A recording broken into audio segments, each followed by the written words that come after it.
everybody, to another episode of the SaaS Stories podcast. Today, I'm joined by Bade, our founder of Bunchups. Welcome, Chai, local Australian. Good to have you on the show.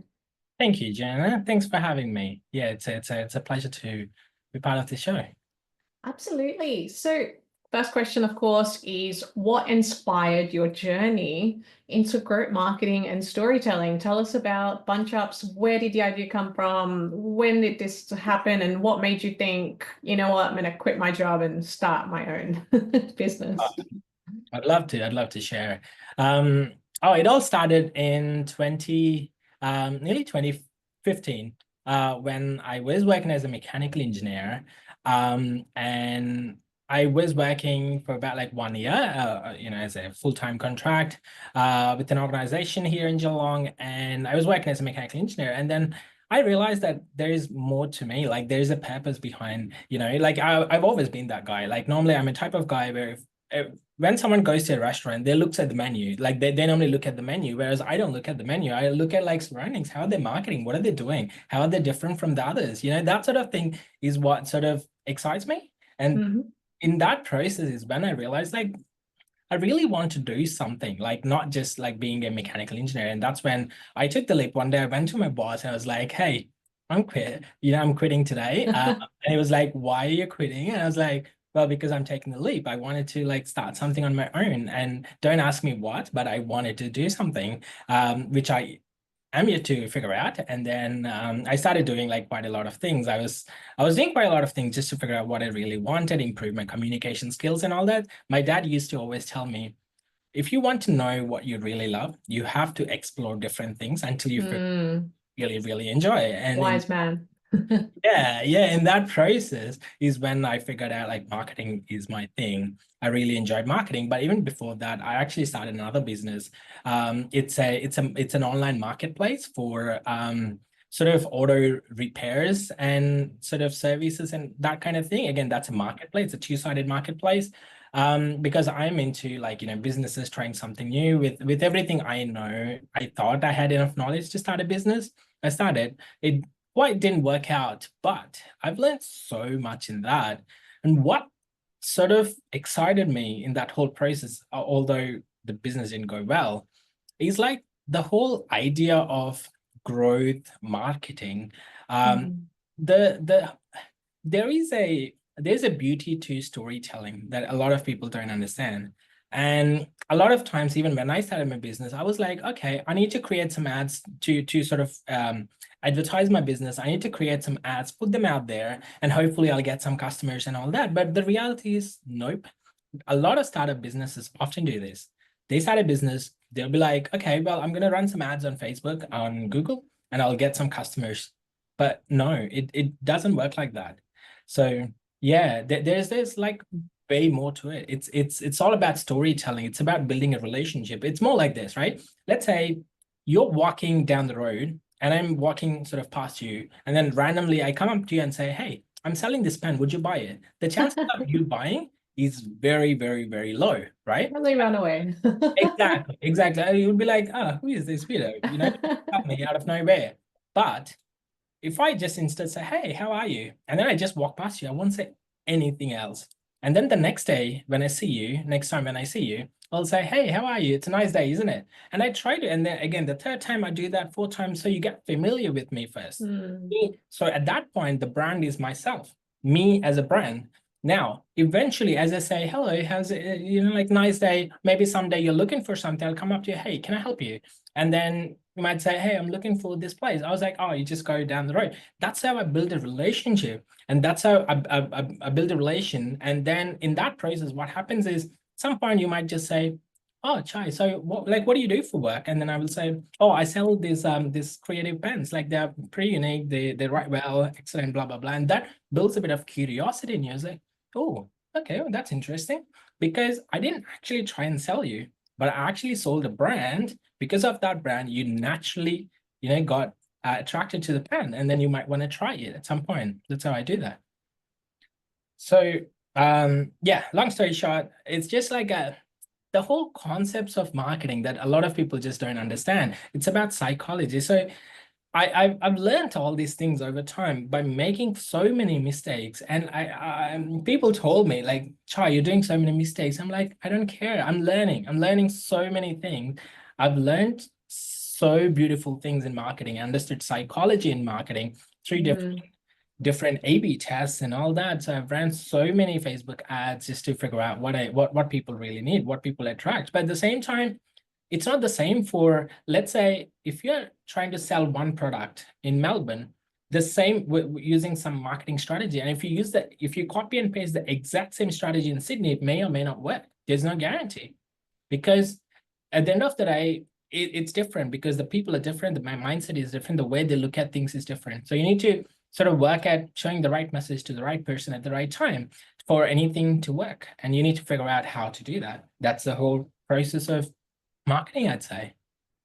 Absolutely. I think you have to know your personas, number one, and then work out, well, what messages are going to resonate with them. But take me into, I've been doing marketing for a while, but for the listeners that are kind of really struggling with this part of the business, take them through storytelling. Like where did they get started? Is there a process that they need to follow? What can they do to improve their storytelling and then therefore improve their marketing messaging as well?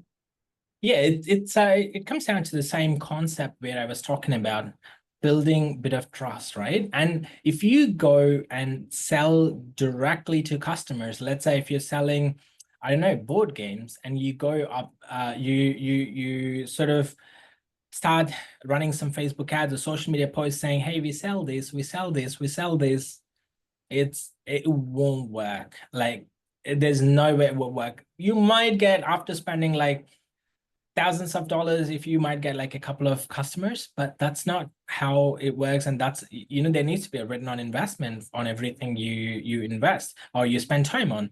So it's just basically a process of putting yourself out there. There are multiple ways.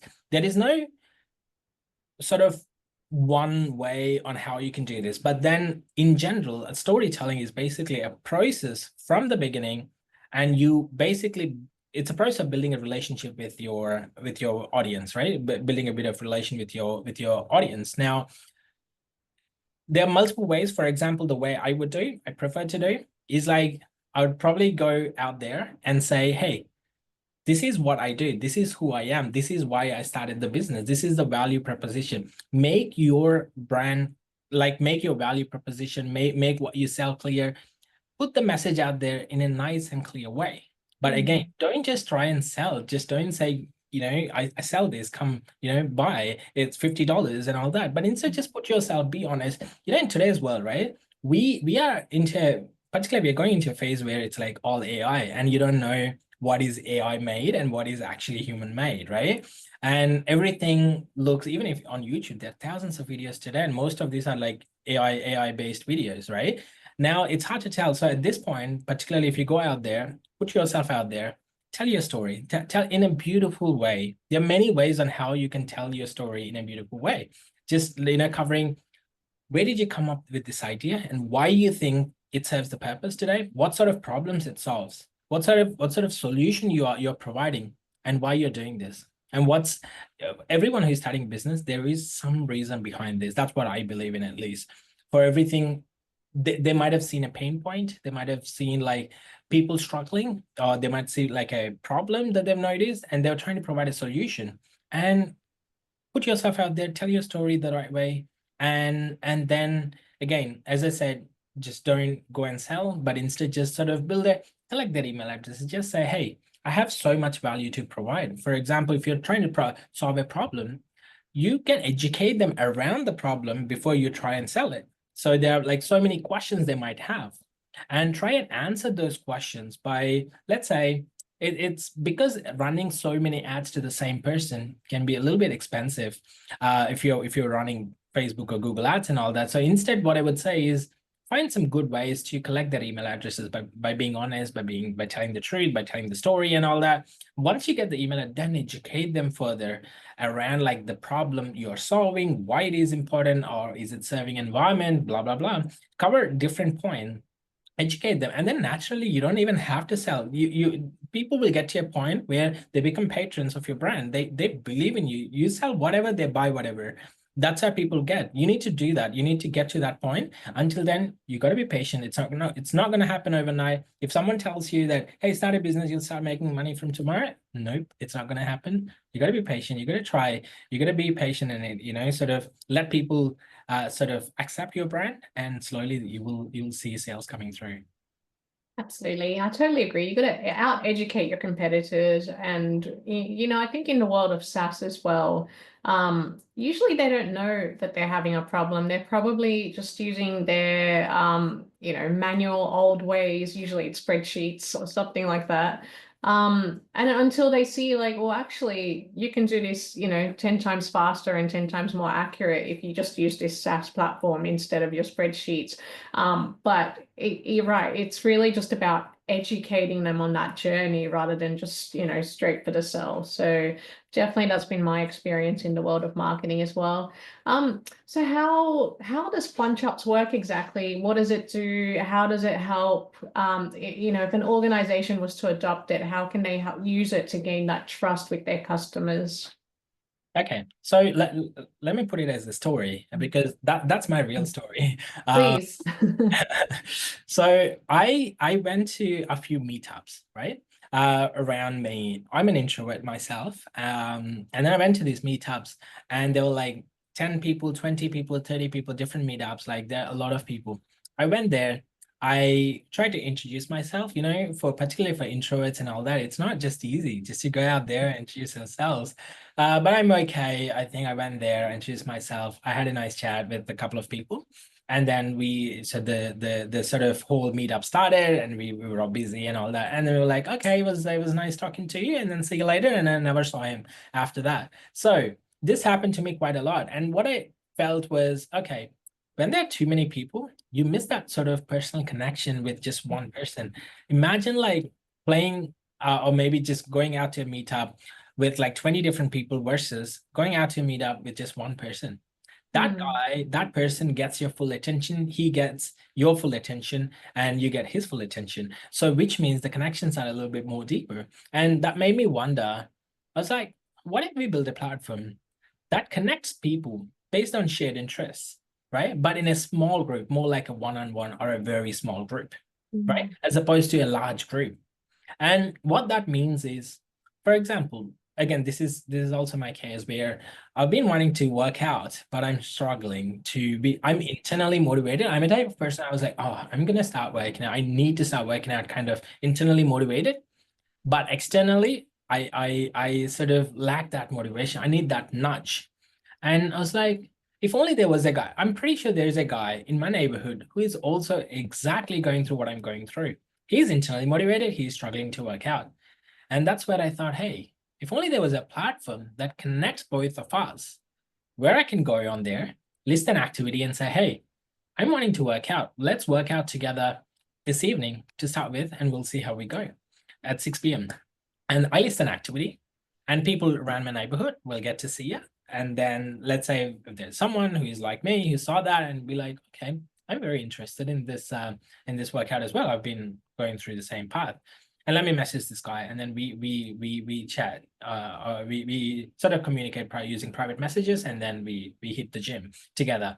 So essentially, Bunch Up is all about connecting people with shared interests Mhm. in a one-on-one or a small group setting, as opposed to like a large groups and all that. So Yeah. yeah, we started early 2024. Well, I'd say almost mid 2024. And yeah, since we have launched, we've got like quite a lot of interest. We've got like a lot of businesses wanting to partner with us. So which is a very good thing. Amazing. And yeah, it's been doing pretty well, but there's more to it. We are launching new things very soon. So exciting days. Yeah, absolutely. I mean, it's just so incredible to hear you building a platform that connects people, especially in a world where I think we have a loneliness epidemic. Everyone's just kind of behind their devices, and we're more connected than ever, but then we're more lonely than ever at the same time. And it's just so nice to be able to connect on a professional level, with a friend or someone who shares your interest, like you said. Take me through the development side of Bunchups. Are you the developer? Did you have to hire the people to build it for you? What was that experience like? I think that's what scares me the most about creating SaaS, is that building of it, because personally, I'm not a developer. I have many ideas. I'm just really curious about that journey. Yeah, no, 100%. So yeah, one of the things being, when you start a business, you're gonna have to put on so many hats, Yes. unfortunately. You have to invest more time, and that's exactly what I did. And luckily, because I've built my previous business as well, all by myself, I kind of know how everything works, like in terms of how marketing works, how web development works, and how hosting works. Like you tell me about it, I should be able to pretty much figure out anything about technology because I'm a tech savvy. So what I did was because I understand the whole concept of MVP. When you're starting a business, you don't go and build the best product out there because that's going to cost you a lot while not knowing if the business is even going to be successful. Now, considering that, what I did was I built an MVP, which is a very basic version of the Yeah. website. And obviously, considering I have a bit of design skills and all that, and my team also has has a graphic designer, we all sat together and we were like, we need a good looking website, but with the basic features. We've used themes out there. There are so many themes that people just don't understand. People, whenever they want to start a business, they want the best product. And Mm. best product is going to be expensive. If you go to a developer and say, hey, I want this built, he would say 150, $200,000. So just don't aim for that. Just aim for a very basic. And there are people who sell templates. What they basically do, they build a website and then they sell it as a template, which means they already did all the sort of back end research and they know what features a typical WooCommerce business need, a typical marketplace need, and they put everything into one system and then they sell it for a lot more cheaper price. And if you understand, for example, WordPress or Shopify basics of it, you should be able to Mm. build a complete business. And that's what I did. I got a theme, and what I did was, with my knowledge and all that, I know how to update content, all pretty straightforward stuff. Anyone can literally figure out. And I installed some plugins. I know what I need. I installed some SEO, sort of. I did some SEO optimizations, etc., etc. And within like um, nearly almost like 2 days, I was able to build a very good looking website. And within two Yeah. days, I had a very good website that was up and running. And now the point is, I was like, okay, now that we have a basic MVP ready, now the goal is to just launch and see how that works. And then we picked a small area, Geelong. That's where I live in. So what I did was, okay, we started investing money again. One of the common mistakes people do is they try to, because their business can sell across Australia, they try and sell across Australia. Just because you can do it, you shouldn't do it. Uh, you should like Yeah. carefully pick a small suburb, grow, and then expand from there. So if you understand one strategy, you can copy and paste it. It may not exactly work, like your conversion rates may not work exactly like the way it worked in Geelong, because every suburb is different, people persona changes and all that.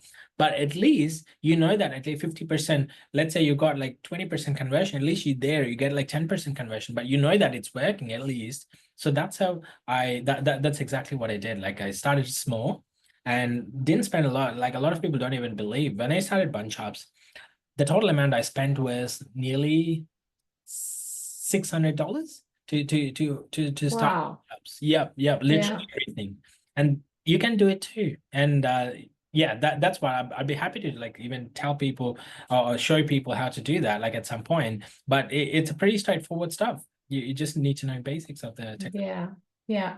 That's a very inspirational story, I think, for a lot of people out there wanting to, start a SaaS business, obviously not having the budget, kind of an inspiration that you can learn yourself. And I think with AI now, I think basic coders can be pretty good coders, I think.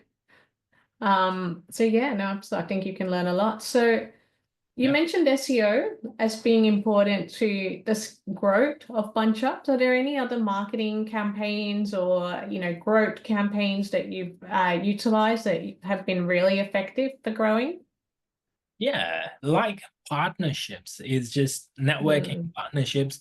I can't stress this enough, but it is just so powerful. And it's almost like this, right? Let's say, again, going back to the whole concept of selling whatever, maybe a pen or a charger, whatever, like even a phone. If a random person like me come and sell you something, if we compare that to a friend of yours coming and sort of selling you something, the chances of you converting to your friend is more likely, right? yeah. Because you already know. And that's exactly what happens with like networking or partnerships and all that, right? With these partnerships, what you're doing is you're building friendships, right, with other organizations. And it's pretty easy because every business would love to have more friends, right? Other business friends. And that's how you build friendships. And now, as a part of this friendship, one of the things that you would ask is sort of promote each other, like cross promoting, right? They talk about you, you talk about them. And now, if their customers visit their website and then they get to see about you, because they already know them, they believe in them, they've been with them for a while. Now when they see you as a brand, it's like, okay, they might or might not convert at that point, but when they need you, when they need a similar service at some point, they might think about you. But at least, like, even if they forget you, they go to Google, they search for like whatever, let's say I'm looking for a shampoo, and then if your brand pops up, the chances of they clicking on it will be highly likely. So it's all about like building relationships, and that's exactly what we did. So what we did was, obviously, one side of the whole business, we were sort of working on SEO, and the other one is like completely sort of building partnerships and all that. And again, that can also serve as part of SEO, right? Like you do backlinking. Yeah. And as part of backlinking, it's just like a combination, but instead of just asking vaguely for, hey, would you be able to backlink to our website? We went in and said, hey, I love what you're doing. And I think I'm, pretty much excited to maybe have a conversation and see how things go. And then I jumped on a call with them. I had a bit of a chat, like introduce ourselves and what have you been doing and all that, and understood their business story and all that. And then we sort of exchanged more information about each other, and then I requested, hey, would you be able to sort of maybe mention Bunchups somewhere on your platform? And a lot of times people said yes, and we did the same too, because as it's like helping each other out. And we basically listed them on our website, on our resources, and they did the same thing as well. So it's like helping each other, providing value to each other and all that. But that gave us some very good referral traffic. And that's one easy way. And Yeah. SEO, the way I normally strategize my whole approach is like I do like 70-30. So 70% of a monthly budget will go into short-term sort of returns, and 30% will go into long-term, which means SEO is a long-term goal. Social media is a long-term goal. Organic social media growth is a long-term goal. It's not going to happen overnight. If you start from today, it might take about a year for you to see some results. So I only invest like 30% because that's important for the future.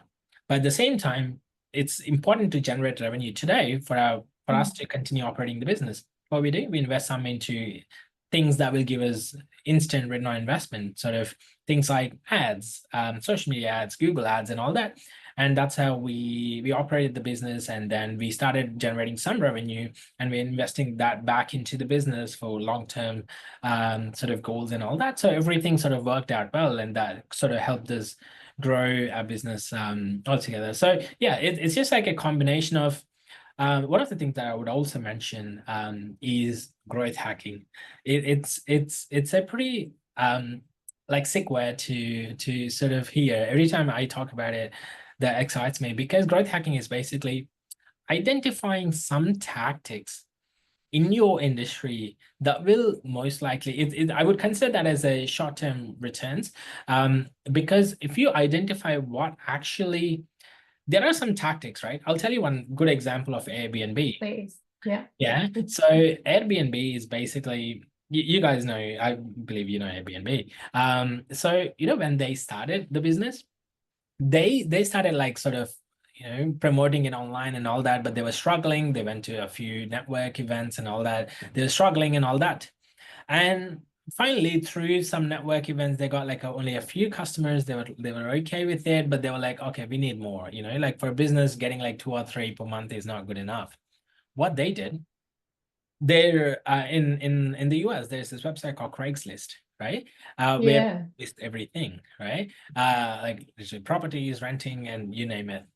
What they did, they've set up an automation using a query. What it does is every time someone lists their property on Airbnb for rent now, and this code will go in there, message them, and say, "Hey, I saw you listed your property on Craigslist. Why don't you list it on Airbnb? You'll have better returns, etc., etc., etc." So that's their growth hacking technique. They identified a way on how where their customers are, and that's exactly why creating customer personas are very important, because I will tell you what are the different segments you have, and you basically what you do is you pick one segment, you research where they are. What do they do? So they're sort of demographics, psychographics, technography. You learn everything about them and identify where they are. Where can you find them? And that's where you go. You use some tactics. If you have an idea, you can go to a developer, you can ask them, hey, can we achieve this? Doesn't matter what website.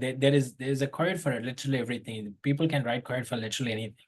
So going there, what they did was it worked out for them. They started getting some results. But then what they noticed is, well, with that process, they're getting more hosts, but not many guests. Because for guests, it's still like a little bit scary, right? Like going to someone. Yeah, stranger's house. Oh man, exactly. And what they did is they decided to make it a bit more professional looking. So it sounds a bit more, it creates a bit more trust, right? Like when you go to a website, the website's like very nice and clean. It looks very professional. All the photos look great. Then the chances of they trusting it will be, a little bit, it will go up a little bit. What they did, every time someone lists their property on Airbnb, they used to offer like a free photography sort of thing. So what they did was they said, hey, I saw you listed on a website. Would it be okay if we come down, take some photos, put it on the website just so it is presentable, and all that. And they used to do that for free. And that's how they started getting more customers as well, because people started seeing all the good photos and all that. Their goal was to provide the best customer experience. And almost something like that is what Uber did as well. And it worked out for them. So there are some strategies. There's another concept called fake it till you make it. Yeah. So that's what Uber did. So when Uber signed up, when Uber started, they were getting a few customers because it was a good idea and it solves a problem of waiting for cabs and all that. What they did, when they were getting orders, they used to call a nearby taxi company, and they used to say, hey, can you go pick this guy up, just pretending that they were the driver of who's been working for driver kind of thing, working for Uber. And they did that until they get to a point where these drivers actually turn into Uber drivers, like official Uber drivers. And they sort of faked it, and people do that too. A lot of businesses do that, and that's why these are all, I consider them as growth hacking techniques, identifying some smart ways on understanding like where your customers are and how to attract them, how to catch their attention and bring them to your platform, and provide the best user experience, best customer experience, and they'll be with you. Yeah, I love that. I've heard the story of Airbnb before, but I didn't know Uber did that. That's really funny. Yeah. So any specific growth hacks that have worked for you in your business? We did quite a few actually. So, but again, these are not like we're still sort of trying to figure out like what would be the best growth hackings. But then in general, what we did was what we did, but what we kind of planning to do as well is we understood that students would be a great sort of target audience for us, because students are the particularly like sort of international students and all that. When they first come to Australia, they will not have any friends and they become lonely and all that. And I'm pretty sure those people would be looking for ways on how they can they can find a buddy and all that. So what we are currently kind of planning on doing is like partner with Deacon and build a bit of brand ambassador group. What these brand ambassadors do is their goal is basically to go out there, promote Bunchups in some ways on how people would understand, or like in a way that people connect with Bunchups.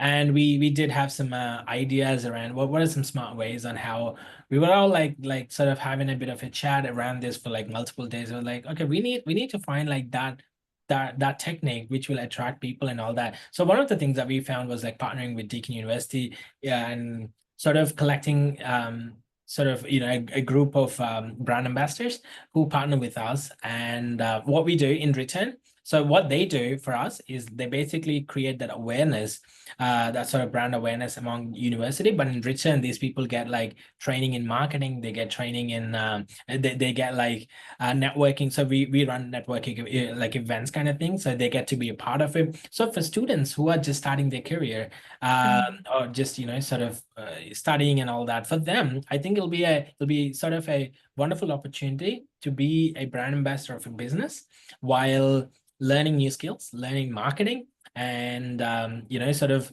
that adds on their resume as well, and be part of several networking events, so they get to meet like other good business professionals and all that. They build their network. So we're offering so many benefits, and we're planning on offering them like sort of brand merchandise, and so many other like sort of commissions, like referral commissions, etc., etc. And that seems to actually work. Since we have started doing that, we started getting so much of interest from students, and students kind of kept saying that, oh, we're loving this whole idea of promoting like that, because it serves as an experience, more like an internship, while getting paid, while learning a lot better. So yeah, things like that is what we are leveraging at the moment. So we're still trying to figure out like another, like many other beautiful ways. I'm sure we will. It's just a matter of time. Sometimes a few things take time. You gotta be patient, and we don't know. Someday, while in the shower, we might get an idea. When we are always ready to implement new ideas. So we just Yeah. start figuring out like different things, and hopefully one day, yeah, we'd be able to come up. Yeah. No, Yeah, that's really clever. You kind of figured out like who are the people that would need this the most and where are they? Well, yeah, I think that's a really good growth hack actually. So yeah, it's again it just comes down to who are our people, who's our audience, who needs this the most, where's the biggest gap. Um exactly. And just one other thing I would like to add as well. So one of the other things that people often struggle with a platform like this, if you sort of reverse engineer this whole process, is like, well, okay, so there's a platform like Bunchups. Good, I can meet people of shared interests. But then there are some fears around that. That fear, one of the fears would be, how can I meet a stranger? How it doesn't sound safe, right? yeah. When we understood that bit, we were like, okay, wait, what if one of the reasons why many people are not joining could be the fear of meeting a stranger? And we were like, wait, so to solve this fear, and we were trying to like think and analyze this situation and how can we solve this problem, solve this fear. And what we did was, how bad we provide the space to them, which means, so if we provide the space to them, which means they'll have like a safer space to catch up, which makes it less intimidating, or maybe less scarier to meet a stranger. And that's where we have partnered with libraries. We started partnering with libraries. We wanted to like set up our own space, but then even before, that's a bit of an investment. But before that, you need to test and make sure it's working, right? That's exactly why we started reaching out to libraries, and we're now partnered with Kingston Libraries. There are 5 libraries in total, actually 6, and we're partnered with all of them, and which means we're running sort of bunch up sessions every month. Which means if you want to catch up with someone, instead of just catching up randomly at a random place, you can actually come meet at the library where the dedicated Yeah. Bunchups representative will be there as well, just to assist you, just to make sure you're safe. We are here for you. We help you, and all that, and we provide board games and all that as well, just so that they have something to. Uh, Yeah. for. So that's one of the tactics. Yeah, that's really clever. You're kind of removing away the friction a little bit because, say you connect the people, but then they get stuck trying to figure out where and when to meet. You kind of solve that problem for them. It becomes really easy. Like, oh, okay, we're going to meet here. We're going to do this. We're going to, yeah, it's Yeah. very clever. Okay. Yeah. Um, my other question for you, if I know you're at the very beginning of your journey at the moment, but if you could go back in time, give advice to your younger self, what would it be? What would you do differently? Yeah. The sort of mistake that I did in my first business, where I went so aggressive just because I wanted to start a business and I wanted to start a business. It's just as simple as I was in a mindset that, hey, I wanted to start a business. All I need, Yeah. a bunch of people, a website, and that's how what I looked at. I need a business name, a domain, and all that. I haven't done any other research around that, like market research, target audience research. Market validation. Exactly, market Yeah. validation. So you gotta understand who are your competitors. We do all the Mm. competitor analysis and all that. Who are your competitors? What they are doing? How are we different from others? Does it even work? You create a focus group, you speak to them, you share them your idea, and you get their feedback and all that. There is just so much of work that needs to go into before you invest even a single dollar into the business. I didn't do all that. I lost a lot of money, but that's okay. But that's how you learn. Sometimes learning the hard way is okay too. And for me, if I were to go back in time and sort of tell my younger self, it was like, okay, first of all, starting a business, start from scratch. Just because you have an idea today doesn't mean you have to start it from tomorrow. Take your time, start doing research. If you are really in rush, if you think that's a very good idea and you want to start as soon as possible, then do all the other things as soon as possible. As simple as that. Start calling, start looking at, if you go on Google, you look up, and today's chat GPT, how crazy it is. You literally Mm. can find every single information you want on there. Go in there, start asking questions. This is my business idea. Who are my competitors? And what do they do? Understand what their process is, see what their customer service is like, give them a call as a customer, and try asking questions and see how they're communicating and see how you can provide. So you basically need to understand your value proposition and how you're different from others and all that, and how you can make what are the things that they are lacking at, and how can you improve on that. So you need to put all of these things, identify target audience, your demographics, technographics, psychographics, and their behaviors and all that. You put everything into one document, which is called Mm. business plan. You create a business plan where put as much detail as possible. How many resources you need? What do you need? How much do you have to spend for a website? How much you need? Call around. For example, if you want to build a website, again, do you want to build it do you want to actually do it like by hiring a developer, or do you want to use like themes and make it easier for you yourself? Figure out all these things, put everything into a nice document. Now, one of the things that I do is like every time I create like a business document, I don't just, because I created, now that I have a plan, I won't just go out there and start my business. I'll check with a few sort of mentors. I normally hire a mentor as well. Like there are many online websites where you can hire mentors. Get a mentor, show this, I would say multiple mentors, show this business plan to them. Tell them your whole idea. Mentors are like people who have been in the industry for years now. They've had maybe experience starting up multiple businesses, etc. So go speak to them, explain them the whole idea, show them your business plan. It's okay, pay them, because at least at that point you're confident that you have a nice business idea, and that's why you put a business plan together. Go over to him, explain everything, show him everything. If he's convinced, right? And ask him one question. If you had money, would you invest in a business like this, right? With the exact, so when you normally write business plan, right, you also do like financial forecast as well. Show him everything, explain him, and ask him, would he ask all of them? Maybe ask a few of your friends as well. If you got like right friends and all that, go talk to him, tell them, if you had money, would you invest in a business like that? If the answer is yes from a lot of people, which means you've convinced a lot of people already, even before starting a business. Number two, a lot of times when you have a business, don't try and start the business yourself. Try to get a co-founder. And I can't stress this enough for an investor, because you can't bootstrap like forever. Every business needs investment because you need to spend a lot of money into marketing and all that. So finding a co-founder, and that you can, obviously do your due diligence and all that, find the right person. You can join different startup groups, startup boot camps and all that. And that's where you Maybe you can find one on Bunchups. exactly. Exactly. List an activity on Bunchups, and you might find like a nice co-founder who is like as motivated as you. But try to sort of have like complementing skills, right? Like let's say if you are good at like technical or web development, see if he's good at like marketing and all that, just so that you help each other.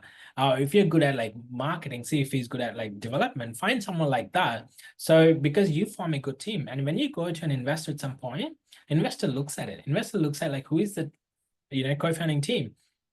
And if you're just say, oh, I'm just one person, I know marketing and all that, it's not convincing enough. Because when investors invest, they'll not only invest in the business, they also invest in you.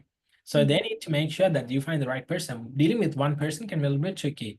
So if it's like a small group, the chances of they investing will be highly likely. So what normally I do, I suggest you find like a co-founder, maybe one, two, whatever, and then make sure you find the right people, and then slowly work together. Start getting some sales, some revenue, or even some customers and all that. And then once you get to a point, then start going to these angel investors and all that, raise funds, and yeah, you should be good from there. Yeah, yeah. Yeah. Wow, so much advice to unpack there. I'm going to try and summarize it actually in a really basic way. Find a mentor. I absolutely agree with that. I think those people are impeccable and they just really inspire you.